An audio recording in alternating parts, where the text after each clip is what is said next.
Brighton were the only team who hadn't won a home game all season. It's alright, because Tottenham helped you out. Hello and welcome to another episode of Hollie's Hotspurs, and today I'll be talking about 1-0 defeat against Brighton away from home. If you're new to the channel, please put a like on this video and comment what you thought of that awful game below, and don't forget to hit that subscribe button. It's alright when we win, when we lose it's bloody difficult to record these things, so if you wouldn't mind hitting that sub button, it would do me a massive favour. There's only one statement I could really use to sum up that game. Toby's block towards the end of the game is probably our only highlight, which pretty much sums up how the rest of the game went.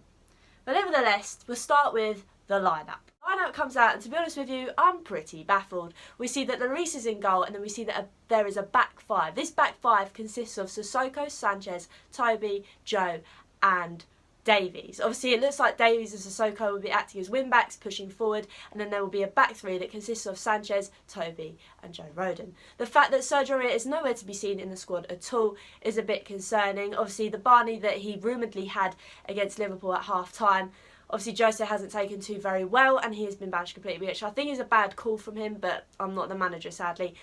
And to see Sanchez slotting in makes me feel worried, but the fact that Dyer has also been dropped to the bench along with Doherty makes me feel a little bit better, as we know that their performances in recent weeks have not been the best. We then see that Højbjerg is sat in CDM. We see Ndombele just in front of him, hopefully playing the lines through the people up top, which consist of Bale on one wing, Bergwijn on the other, and Sonny up top. It's great to see Bale starting, obviously managed to drive at players, get a few balls into the box for Sonny to head home, and then we see that Bergwijn's on the other wing. And to be fair to him, I think he's playing quite well at the moment, managing to retain possession, play the pass when needed, but also his ability to track back and defend is something I think Jose holds highly.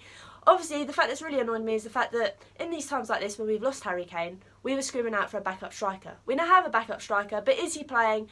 No. So that's annoyed me a little bit, and I think Vinny deserves a bit more. I know he had a bit of a shocking game against Wickham, but nevertheless, he's a striker, and we don't have a striker on the pitch.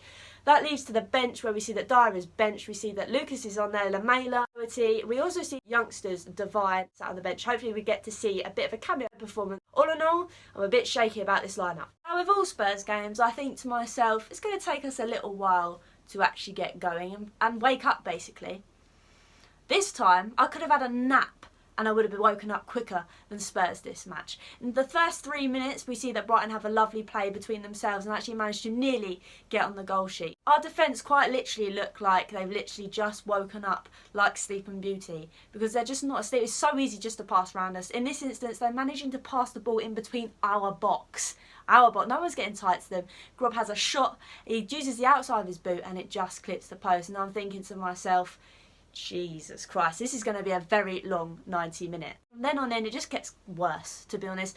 Our passes are sloppy, they're not even meeting the intended target, there's not enough pace put on them, players are so static, we're not pressing high enough. Brighton, on the other hand, are moving forward, making some lovely combination plays, and we're just standing there like trees. It wasn't long before Brighton got themselves on the goal sheet. Take a look at this.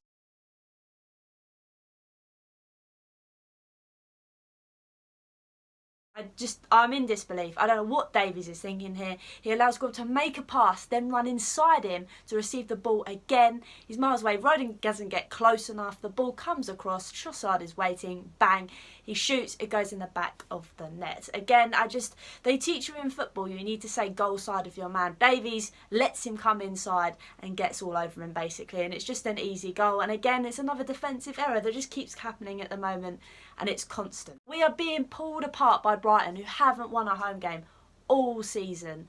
I don't understand. There's 5 men at the back as well. I don't know how it's even impossible that they're managing to get through like they are. And it's just an utter embarrassment. The only player I think is actually showing some life in him is Ndombele, and Ndombele is getting hacked all over the place, and that's probably credit to why he's on the ball so much. The 29th minute, this was evidence as Ndombele picks up the ball from our box, drives with it, he gets tackled once, manages to shake it off, gets tackled again, this time he's brought to the ground, but the pass manages to find Sonny. Sonny drives, and he sees that Bergwijn, and even in this build-up play, you can kind of see there's a lack of confidence, because Sonny's not really driving with much venom, and plus, you think to yourself, come on Sonny, just have a shot, but instead he passes it to Bergwijn. Now Bergwijn, instead of keeping hold of the ball for just a little bit longer, waiting for maybe the run of Bale on his outside, he has a shot and it goes wide. Again, this is just another example. There's just no confidence in the team at the moment. I don't really know what's going on. There's a lack of movement everywhere and it's just an utter shambles. I was watching this game, I was thinking to myself, I didn't think the defence could be any worse than what it was against Sheffield United when we lost that game 3-1. That is the worst defensive display I've seen for a long while. Tonight, that topped it. I didn't understand what was going on. I don't know whether it's because Sanchez has slotted in or Sissoko is playing right wing back, but it just really wasn't working. Again, there was needless fouls being played all over the park. I think Sissoko was the main culprit of this tonight. One of them was just a needless shove. When the Brighton player had his back to our goal and he just shoves him down. It was just needless. Not only was our pace going forward so slow, it was also the fact that we just graced Brighton with so much time on the ball. They could literally do what they wanted. They could turn in circles about 60 times before we got a player out to them. And it was baffling, the fact that we didn't want to go down and close down the man. We just weren't pressing with any conviction whatsoever and just letting Brighton shoot forever they wanted, to be honest. The 36th minute, I thought we were going to go 2-0 down when a corner is played in. Brighton head it towards goal, but Bale's there to clear it off the line. Again, it was another let-off. Then finally the half-time whistle comes and I think to myself, I could have had a nap that first half because it was just awful. They had 8 shots compared to our 1 shot. The thing that really irritated is when we actually did get the ball down and drive forward on the outside, we were whipping a ball into an empty box. And who would be perfect to be in that box at the time? A striker. A striker that we don't have currently because Kane is injured, but one we have on the bench. Why is he not starting? So hopefully we'd see him come in the second half, which we actually do, because at half-time, Jose decides to take Sanchez off and stick Vinny up top, which means we go into a back 4, and this time Sissoko is going to be playing right back rather than right wing back. 55th minute, we don't really start the game much brighter as Brighton have another chance. Ball is crossed in, which meets the feet of White. He has a shot towards goal. Lloris manages to react quickly, but he fumbles with it, but then pounces on it once again. Again, it was another clear chance to see that we didn't get out to the man out the wide quick enough, and we just let the ball float in. I also want to highlight the fact that I don't think Sonny was really on his game tonight either. He was misplacing passes. He didn't really seem like he wanted to drive forward a lot, and there just wasn't really any creativeness on the pitch. Like I said, I think the only player that was really trying to put a shift in was Ndombele. But if you've got players around you that aren't coming in to receive the ball or going out wide to receive the ball, you're not really going to get anywhere. 61st minute, we see that Lucas comes on for Bale. I mean, Bale, it's been another disappointing half of him. He's just kind of coasted through this whole game, which is really disappointing considering we all wanted to see another good performance from him like he had against Wickham, but it wasn't meant to be. 70th minute, the guy I've been praising this whole video, Ndombele, gets hacked down once again. This is probably the 3rd time he's been done so, but this time, done so this whole game. This time he goes down and I don't think he's going to be able to play on.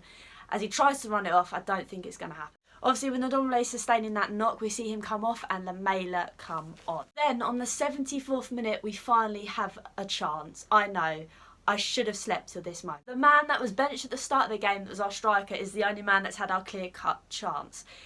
There's a bit of play between Bergwijn and Son. Sonny then finds Vinny. Vinny turns, has a shot, and the keeper makes a cracking save. But it was going in towards the bottom left-hand corner.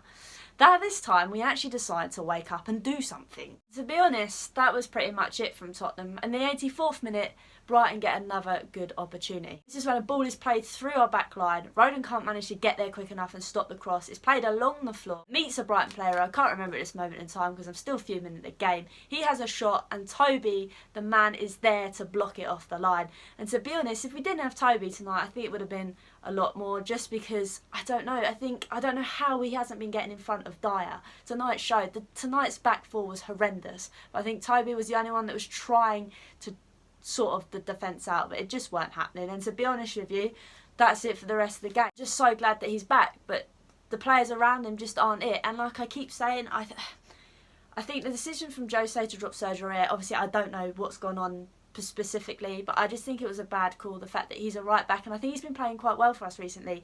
For him to then get dropped, I think was a major blow. And then obviously to then not start Vinny, our out and out striker that we've been calling for so long, that we need a backup striker and we're not utilising him, is ridiculous. So on that part, I think Jose is possibly slightly to blame. I don't think you can turn a blind eye to it, but also the fact that there's so much dead wood in this squad.